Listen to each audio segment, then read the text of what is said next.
Macmillan Audio presents According to a Source by Abby Stern. Read for you by Thérèse Plummer.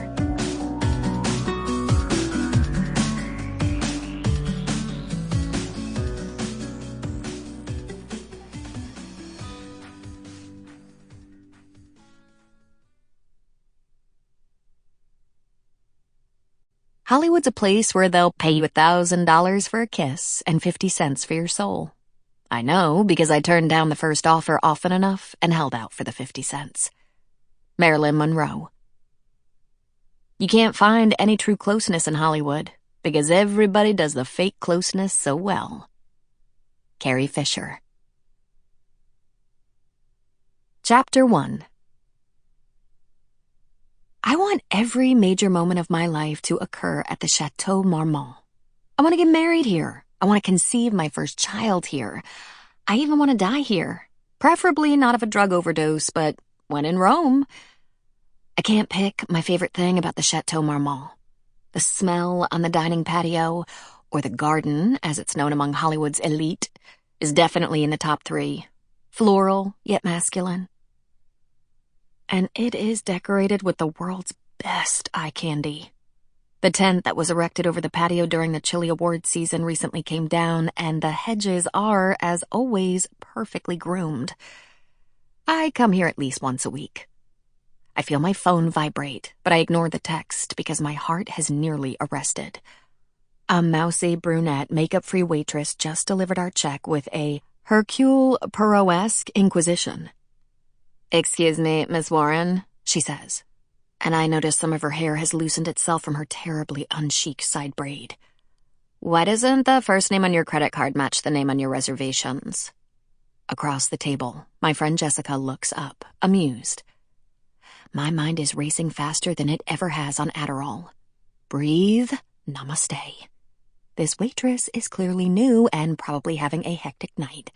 And in fact, I've held in my arsenal the answer to her question since my inaugural visit to the infamous hotel and restaurant, because when I first started dining at this notoriously exclusive landmark, I lived in fear of the day my secret would inevitably be uncovered, my identity exposed.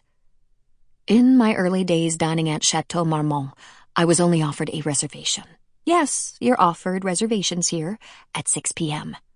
After months of regular visits, my standing was raised and I was given a coveted 8 or 9 p.m. slot. Now, I'm a regular.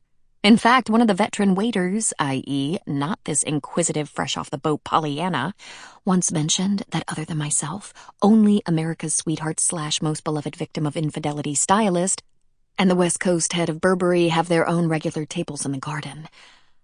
I flash my most confident smile. "People ask me that all the time," I recite, lasering my eyes into hers. "My full name that you see on my credit card was already taken in the Screen Actors Guild, so I chose Bella. It was my childhood nickname. I don't want casting directors to get confused, so now I use my SAG name for everything." Across the table, Jessica gives me a nod, impressed. In Los Angeles, no one would question that answer, because everyone else here is an actor. Even this waitress, I'm guessing. I feel my phone vibrating again, but I can't risk looking down.